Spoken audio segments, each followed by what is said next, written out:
OK，咁我哋大概少少去講咗告解聖事啦。咁其實頭先提到嘅，你哋都應該即係應該大概都知道啊。咁但係究竟而家嘅教友喺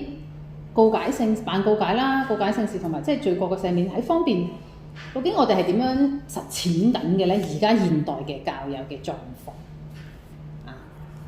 即係你話學教理，即係學到即係個道理嘅教義係點樣講嘅，係咩嚟嘅？我哋可以分析，我哋可以去重溫。咁但係實際上而家又係點嘅咧？咁當然啦，即係我而家我哋講一講，跟住落嚟又會講一下，即係一般嚟，即係而家嘅狀況一般嘅狀況係點？咁但係其實你哋自己都可以睇下自己喎。我自己又係點樣去點樣去活出呢一個聖事，或者對呢件事係點樣睇法嘅咧？咁我哋睇下，OK。喺牧靈嘅經驗顯示咧，牧靈即係咩意思？即係喺唔同嘅堂區啦、唔同嘅教友嘅狀態啦，即係喺當我哋去牧者去接觸同去牧養靈魂嘅時候咧，咁呢個係教宗講啊，聖教宗若望保祿二世講，喺好多地方咧，告解聖事和好聖事咧係受到輕視，甚至實際上咧係被拋棄，已經好多人係唔會再辦告解。咁即係教宗話啦喺一個演講當中，佢話咧有好多重大嘅理由咧，要令到我哋驚訝同擔憂。乜嘢咧？就係佢睇到咧好多地區或者某啲地區啦，有如此多嘅教友前往領聖體領聖體唔好咩？點解要擔憂啊？點解就係因為好多人去領聖體，但係得好少教友去辦告解。呢個係表達緊啲咩咧？呢個就係得表達緊兩樣嘢嘅咧。一係就係大家非常神聖，哇！神聖到一個地步，都冇人需要去辦告解冇人犯罪小罪大罪都冇人犯所以咧就見到好多人去領聖體，好熱心就係一係就係咁，一係咧就係好多人去領緊聖體，但係其實係大有大罪嘅情況下去領聖體，所以我哋會明白點解教宗話真係令人驚訝同埋令人擔心唔知大家有冇諗到呢樣嘢？哇！日日即係個主日都好多人去排隊辦告解，究竟領緊聖體嘅人當然我哋唔好去判斷人啦亦都冇資格去判斷啦，判斷唔到因為人嘅靈魂嘅狀態就係得天主知道。但係唔代表我哋要去即係叫做乜嘢？即係叫做否認個事實係點樣個事實就係咧，教宗講緊嘅嘢都係外在嘅，佢唔係一個判斷。佢外在嘅就係好簡單，就係告解亭嗰邊冇人排隊，領聖體嗰邊好多人排隊，咁咩係一回事咧？咁係擔憂令人擔憂。你諗下，我哋即係彌撒都要有彌撒嘅時間啦，係咪先？即係辦告解，即係領聖體又要去排隊啦，即係你要好確實先知道即係你一個禮拜你去望嗰台彌撒，或者係雖然好多台彌撒，但係你都要好肯定知道個時間，你先可以領到聖體嘅，係咪啊？咁但係咧，即係辦告解，你好明顯見到，真係其實都好少會話有一個時段，即係安排好俾你辦告解或者咩？即係一樣嘢係。究竟係即係不論係教友，甚至係堂區，甚至係牧者，甚至係修道人，佢哋對於呢個聖事嘅重視有幾重視咧？好，教宗繼續講咯喎，佢喺另外一個地方咧，亦都係佢話啦，你哋都知道啦，近幾十年嚟和好聖事因為好多嘅原因。經歷過或者經歷緊啦某種嘅危機正係因為為咗要解決呢個危機咧，喺1984年咧就教會咧就召開咗一次世界主教會議就特別係去傾呢樣嘢就係和好聖事嘅危機，而佢哋傾出嚟嘅結論咧就係呈現咗喺主教會議之後嘅嘅勸喻啦，就係叫懺悔與和好中。呢一個勸喻之後，如果你哋都可以去上網揾下呢個嚟睇下。係啦，所以啦，關於和好聖事咧，我哋必須要承認係有某種危機嘅存在，因為咧有問題唔係最重要，有問題咪解決咯，係咪？咁但係問題係好多時候我哋有問題，但係我哋唔承認，我哋反而係會用好多原因啊，好多藉口話，即係唔係一個問題，即係甚至係唔需要正視，亦都唔需要去解決，冇問題，係冇問題啊！咁但係教宗好即係即係教宗係一個好真係活在現實嘅人啦，係咪？即係你錯咪錯，有問題咪有問題，有危機咪有危機啦，唔需要刻意去講話唔係嘅，我哋冇問題咁樣啊！咁佢就首先係必須要承認，佢都係講必須要承認。好多人咧唔再明白佢哋犯咗乜嘢罪，甚至唔明白佢哋或許已經犯咗乜嘢大罪啊！都唔好講話小罪，可能連大罪都自己都唔係好知係犯咗所以咧加上咧佢哋都唔明白點解要去到司鐸面前請求寬恕即係唔好話基督教嘅教友唔明白我哋點解要去辦告解，你就算連天主教徒都唔明白即係因為點解話唔明白？因為如果你唔明白嘅話，你就會去做啦，係咪？咁當然係因為唔明白。或者係即係唔明白佢嘅重要性，唔明白個必要性，咁你咪自然係會變成就係逃避啦、拖延啦，或者係啦即係所以教宗指出嘅就係啦，首先你唔知自己犯咗咩罪啦我都記得有教友同我講過，即係修女，我即係冇去辦告解啊，即係困難係咩啊？其中一個就係我都唔知自己犯咗咩罪。你咁辦告解就係做咩？你梗係同神父講我犯咗咩罪噶嘛？係咪？咁但係我都唔知講乜都唔知道要做啲乜嘢我記得有一次睇程明聰神父嘅一個分享咁佢講到佢細個嘅時候咁當然係細個啦，唔係而家啦即係神父都有講話佢細個嘅時候咧，成日都要俾即係主學導師捉佢辦告解啦，或者係父母叫佢辦告解啦。所以佢成日咧就為咗要應付呢一樣嘢咧，就係咁喺度作自己有咩罪即係都去諗講咩好啦？咁孝唔孝順父母啦？咁講咩好咧？唔專心上堂啦，不如咁樣咁我唔係話佢可能冇做過，但係佢個態度同埋意向係好似應付。即係為咗要應付要做嘛，咁我哋唯有作啲嘢出嚟啦。咁但係唔係真係去睇翻自己實際嗰個需要同埋點解要做呢樣嘢咁所以咧，即係一般，就算係唔好講話老教友就算係可能小學小朋友可能即係即係好多人佢都唔係好明點解亦都唔知自己犯咗咩罪亦都就算犯咗大罪，亦都唔知犯咗咩大罪所以真係好令人擔心咁所以點解呢度講話咧係受輕視同埋實際上已經被拋棄。所以咧呢一個情況咧，最後係點解咧？點解會有呢一個情況出現咧？教宗話呢個情況嘅出現咧，係因為罪惡嘅意識嘅失落。我哋對罪呢樣嘢咧已經冇咗一個意識。呢一種罪惡嘅意識咧，應該係植根於人嘅道德良心好似人良心嘅一個溫度計咁樣所以咧對罪嘅意識咧，同我哋對天主嘅意識其實係相連嘅就係一個人咧佢個良心有幾敏感，佢對罪惡嘅意識有幾深嘅時候咧，同時都係呈現緊佢同天主，佢對天主嘅意識有幾深即係究竟佢知唔知道天主係邊個？天主嘅臨在天主同自己嘅關係，因為天主其實就係至善當你對至善嘅意識冇嘅話，咁當然你都唔會知道乜嘢係罪惡啦，係咪？即係一個人如果從來都冇沖過涼，話未體驗過沖涼之後好乾淨嘅感受，咁可能佢都唔會覺得自己污糟有咩問題，係咪？即係話可能我哋習慣咗即係。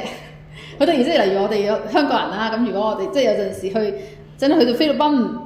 或者係去到一啲落後啲嘅國家嘅時候，我哋就會我真係唔明白點解佢哋可以生活喺呢啲咁嘅地方咁樣。咁但係對佢哋嚟講，佢哋真係一種麻木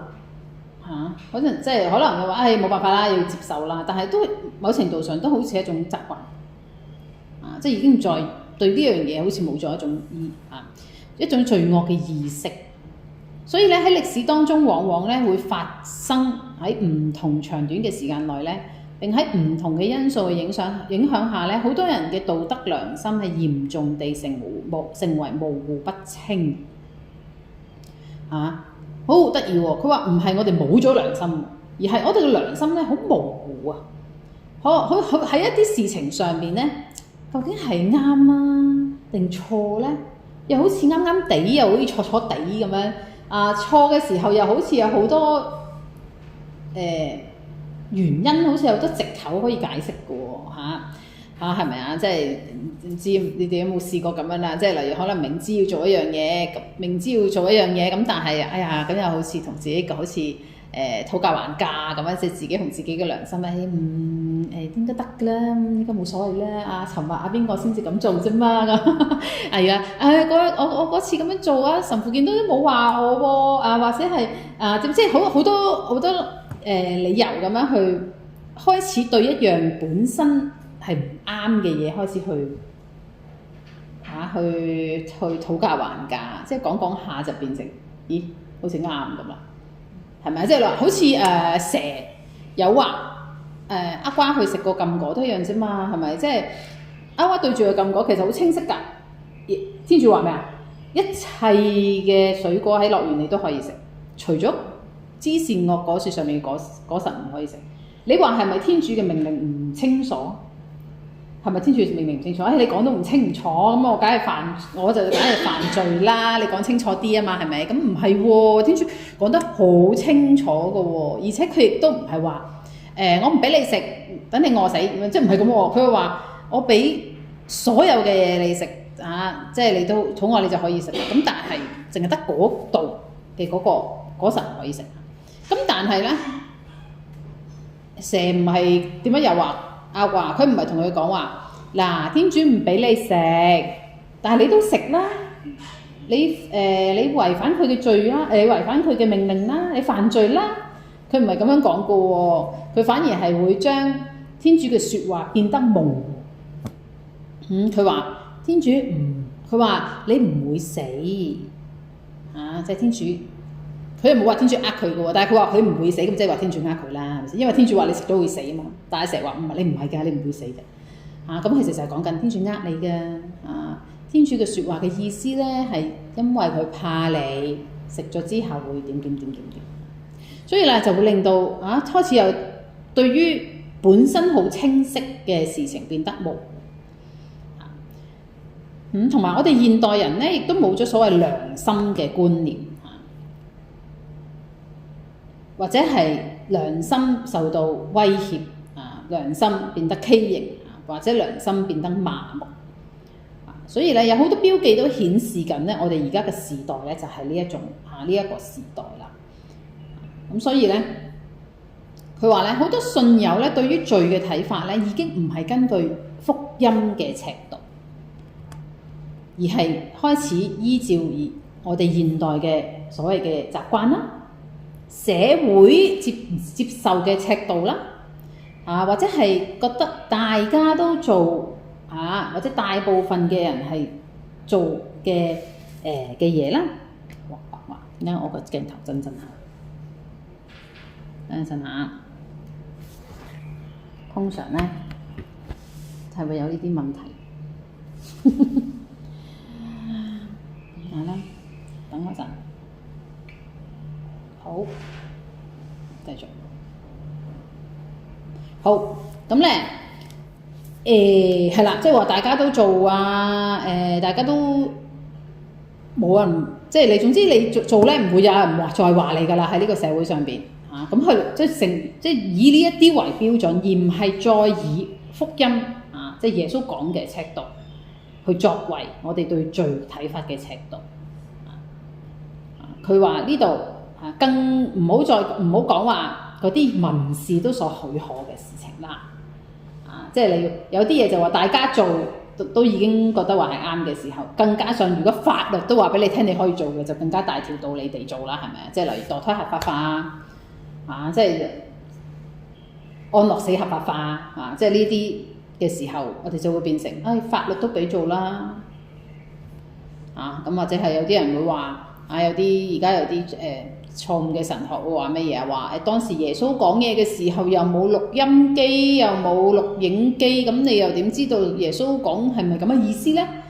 係咪？咁可能記錄嘅時候冇真係正確地表達耶穌想表達嘅嘢呢？咁所以呢，我哋而家去點樣去明白福音講嘅字眼，我都係要用翻而家嘅我哋嘅方式，或者加上我哋嘅理解去詮釋耶穌嘅意思。而家係有啲道理係咁樣去講咁所以呢，聖教會呢對於和好聖事嘅嚴肅反省呢係有迫切嘅需要。如果好多人呢已經喪失咗對善惡嘅洞悉力，咁係因為佢哋已經喪失咗對天主嘅意識，而佢哋好多時候呢，只係用心理學啦或者社會嘅科學觀點嚟解釋罪惡即係例如佢哋會話其實罪惡係咩呢？罪惡就唔存在嘅，罪惡只不過係呢一個人本身對一件事佢有嘅一個要求佢本身有一個要求即係例如我覺得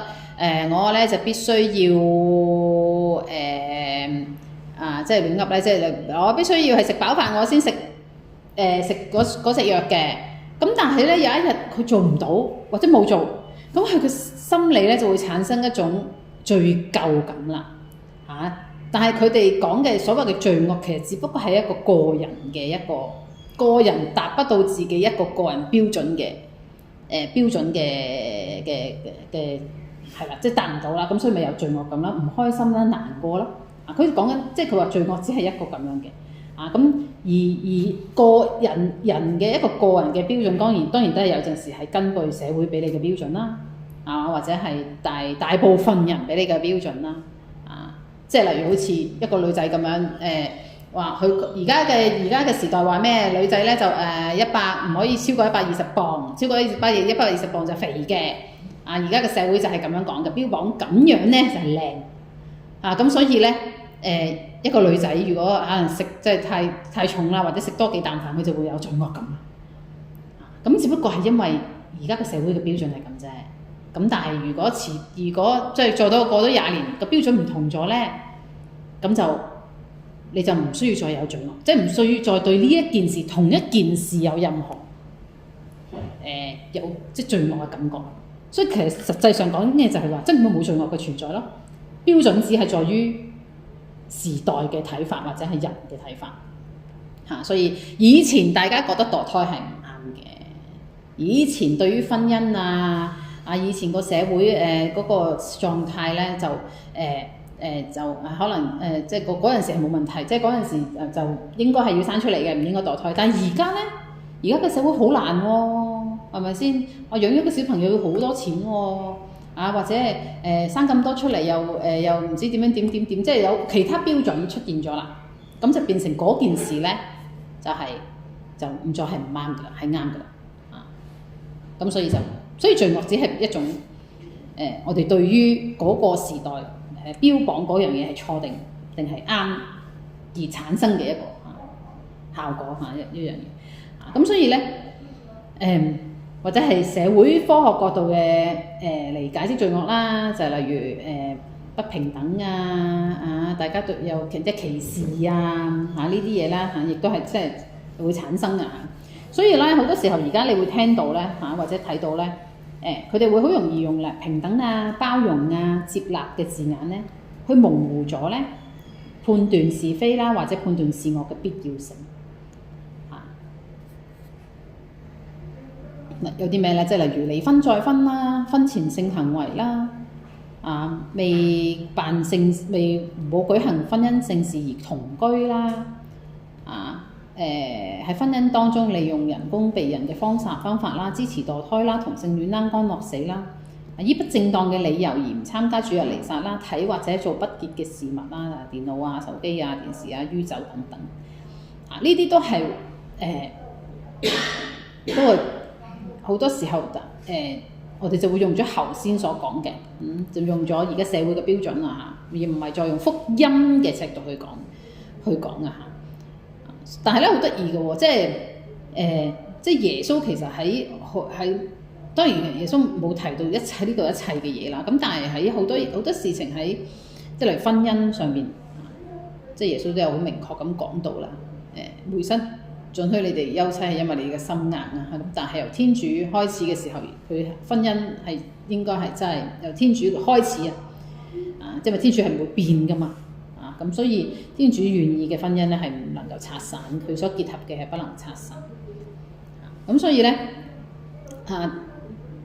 當我哋喺呢啲事情上面咧，我哋跟住社會嘅尺度啦，跟住大多數人都係咁做噶啦嘅原因咧，去否認呢啲嘢已經唔係錯啦，即係冇咗嗰種善惡嘅判斷嘅能力，係啦。咁但係咧，我哋知道咧，我哋人必須咧係要處於恩寵嘅狀態啦，先可以領聖體。所以因此咧，如果我哋喺領聖體之前咧，我哋知道自己犯咗大罪或者死罪，我哋必須係要先告明同埋獲得罪過嘅赦免，我哋先可以領聖體。所以始終咧，我哋係必要地講到話呢個告解聖事係有個一個好嚴峻嘅需要咧，係要去反省同埋意識到係有好大嘅困難。呢個就係表達緊一樣嘢咧，就係當我哋唔再清晰地去分辨到乜嘢係錯，乜嘢係唔啱，乜嘢善同乜係惡嘅時候咧，基本上就冇罪嘅存在。你冇罪嘅存在咧，你都唔會去辦告解嚇。咁點解？即係呢度有講話咧，點解？因為聖經有講啦，即係如果我哋唔去，若不分辨主的身體就吃喝，就係等於吃喝自己嘅罪案。呢度指嘅意思咧，不分辨嘅意思咧，指嘅就係呢度講教宗講話，就係要預先準備好自己先可以去領聖體。呢個準備好自己指嘅就係，如果有罪，必須要先辦告解，即係有一個純潔嘅心靈先準備好自己一個相稱嘅心態。因為我哋每一次去領聖體嘅時候，我哋要意識到究竟我哋做緊啲乜嘢，我哋去領受緊耶穌基督嘅身體，我哋係請主去嚟到我哋嘅心入邊，同我哋合而為一。咁但係我哋有冇意識到呢樣嘢咧？我哋有冇準備好自己去領受呢樣嘢咧？領受基督本人。咁所以咧喺即係教會咧一直咧都係即係要鼓勵我哋每個人啦，我哋需要有一個深入嘅自我省察一個深入對罪惡對善惡嘅明辨所以咧我哋為咗乜嘢？就係為咗我哋未唔相稱領主嘅聖體嘅時候，我哋要去辦告解所以其實咧告解聖事咧，其實都係指向聖體聖事，就係為咗要準備好我哋去。因為其實所有嘅聖事都係導向聖體聖事因為其他嘅聖事同聖體聖事相比咧，聖體聖事係最崇高，因為係基督嘅本人，而其他咧就係天主俾我，即係天主俾我哋嘅恩寵，基督俾我哋嘅恩寵。係啦，咁所以教會咧對於呢一個聖事咧嘅信德咧，係提醒基督徒咧，明知自己有罪，就唔應該去領聖體，先求天主嘅寬恕。金口聖若望講嘅係話，我要提升高聲音乞求請求大家唔好帶住不潔敗壞嘅心思接近聖像即係祭台，因為咁樣嘅態度咧，絕唔能夠稱為共融你去領共融聖事，你去領聖體聖事，就係為咗同基督合一，但係其實你做嘅行為已經唔係一種共融因為我頭先都講過，大罪係一種轉向天主、背向天主。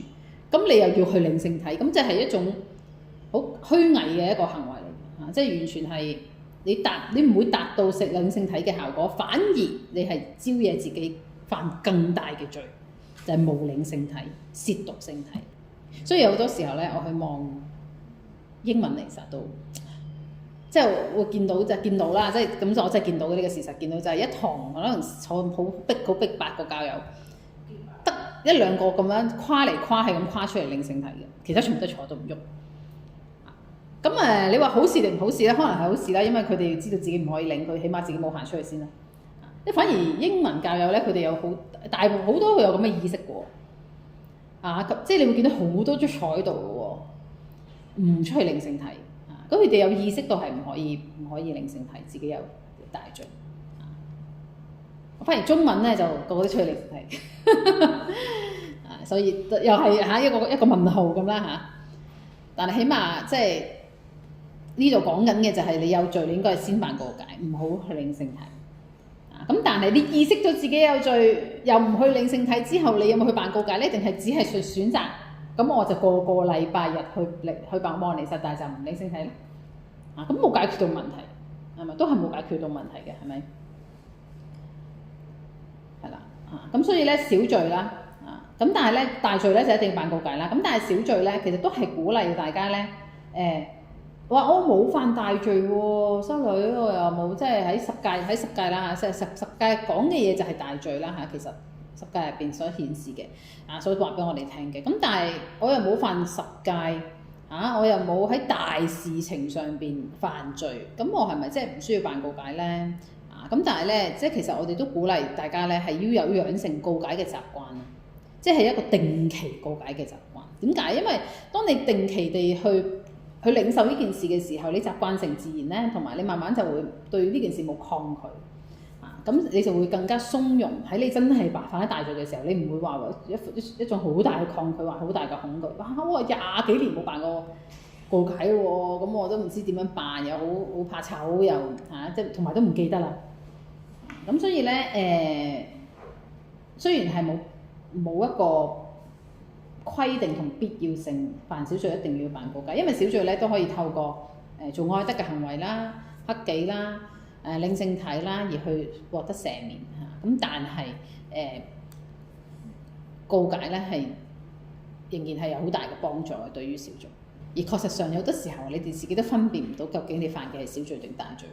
係咪？咁就與其你自己去估下，咁不如你去就係告解話俾神父聽，咁神父就係。咁通常你去辦就算係小罪咧，神父都係即係喺告解聖事入邊去赦免你嘅罪過。公教進行社咧，亦都係一個好好嘅地方，你哋可以考慮去，因為咧佢哋係每日咧都有神父聽告㗎。好多時候教友會同我講：哎呀，我都唔知神父喺邊，佢哋好忙即係又都約唔到佢哋。但其實有冇約咧？唔知，冇約。但係好多時候你哋都係可能神父經過嘅時候，你攔住神父辦告解啦。咁但係可能神父真係急於要去一個地方處理事情或者係佢有佢嘅事情即係事要做。咁所以當然最好係真係約定即係OK。咁神父真係可能好忙，堂區神父咁你約唔到佢哋。咁但係嚟公教進行社，佢哋唔需要約㗎。嗰個神父喺嗰個時段就坐喺個告解亭等你。咁你可能唯一要做嘅嘢，你去排隊咯。係咪咁？但係總之咧，你唔需要估下佢喺唔喺度，佢一定喺度。就係1點至3點，之後5點至6點定7點。係啦，5點至7點，其實都好長嘅時段同埋即係如果你哋係嗰啲好怕醜望住神父尷尬咁辦告解嗰啲咧，咁呢度有個好好啦，因為佢入邊咧遮住你同神父嘅嗰塊嘢咧，你係一個窿都冇嘅。神父連你係男定女都睇唔到嘅，但係你講嘢就知啦咁但係即係呢個又係可以為嗰啲怕尷尬嘅教友啦即係完全睇唔到神父，就聽到佢把聲嘅啫。係啦，咁所以咧即係都介紹一個聖人俾你哋認識啦，即係聖沙偉豪佢係鮑思高嘅一個好喜愛嘅門生啦即係，但係佢好細個，即係好年輕嘅時候已經死嘅，但係佢有一個好值得令人哋學習嘅態度，同埋佢有一個金句啦，係話佢臨死咧都不會犯任何一個大罪，即係佢對於罪惡嘅即係好明顯佢有一個好純潔嘅良心亦都即係點解？就因為佢對天主意識好強，亦都知道天主係好愛佢所以其實犯大罪係乜嘢？就係其實冒犯天主啊嘛即係如果我哋都唔會令到一個唔想令到愛我哋嘅人難過同埋傷心咁所以咧，佢話臨死都不會犯一個大罪咁所以即係唔會讓自己嘅靈魂係處於一個死亡嘅狀態。咁但係我哋咧即係一個反省啦最後就係我哋點樣咧去照顧自己嘅靈魂咧？喺呢一方面，我哋有冇去我哋病咗去食藥啦？我哋如果醫生同我講我有絕症，我就會好難過啦，好驚啦，好擔心啦，會用盡一切方法去醫好自己啦，係咪啊？幾多錢都就算俾得起，我都會盡量去俾，即係因為救翻自己條命啊嘛。咁但係靈魂咧？我哋有冇去諗過我哋自己嘅靈魂係咪健康呢？或者係當我哋犯咗大罪，或者係有罪嘅時候，我哋嘅靈魂病咗啦，或者甚至係死咗，或者就死啦有呢個絕症啦當然啦，你話我而家犯咗個大罪，我又唔覺得有啲乜嘢喎。咁當然啦，你未去到天主決定你要終結你生命嘅時間，你唔覺得自己冇乜嘢咯咁但係如果即係你犯咗個大罪，你未辦告解之前，你就臨到自己嘅最終嘅時間嘅話，咁你就係一個唔係恩寵嘅狀態下，咁你就會冇咗超性嘅生命嘅咁你哋點樣去？我哋點樣去照顧咧？我哋冇即刻去揾神父辦告解咧？我哋有冇好緊張呢件事咧？呢個係值得我哋每個人去反省咁我哋即係我哋點樣去確保自己有善終咧？咩叫善終啊？善終就係我哋去世嘅時候，我哋係一個恩寵嘅狀態。我點樣確保？我做咗啲乜嘢事令到自己有一個確保呢樣嘢咧？所以點解我頭先講到嘅咧，有一個定期辦告解嘅習慣係好重要嘅。即係你話教宗良14世啦，教宗良咧最近都係一個訪問，唔知係一個活動入邊，佢有講到啦，同青年人講好似係。即係佢話最少都一個月辦一次告解，一個月辦一次告解最少係啦。即係佢都鼓勵我哋係應該要有定期告解。係啦，所以我哋點樣講話咧？我哋有小罪啦小罪就好似有小病咁就要定時食藥啦所以我哋定時告解啦。咁你定時告解嘅時，即係一有小罪啦，咁大家個靈魂已經有啲軟弱嘅時候咧，咁就要去有定期嘅告解啦，讓到自己咧可以一個健康嘅狀態咁你如果絕症係點啊？絕症梗係大病去食藥啦，做手術啦咁絕症嘅時候，我哋希望有一個奇蹟啦，係咪？即係希望我哋有絕症係希望有一個奇蹟啦。咁但係我哋嘅靈魂有絕症係做咩咧？唔使等一個奇蹟㗎，去辦告解就得㗎。所以其實每一次咧，你喺告解，你喺未去辦告解之前，同你入咗去告解亭出翻嚟，咁你覺得自己好似冇乜唔同，但係其實係一個好大嘅奇蹟發生咗。辦告解之前同辦告解之後，但係佢唔止係限於一種感受咯，因為咧而家好多人咧都會同我哋講，我唔辦告解我都好開心啊，我個良心好平安啊。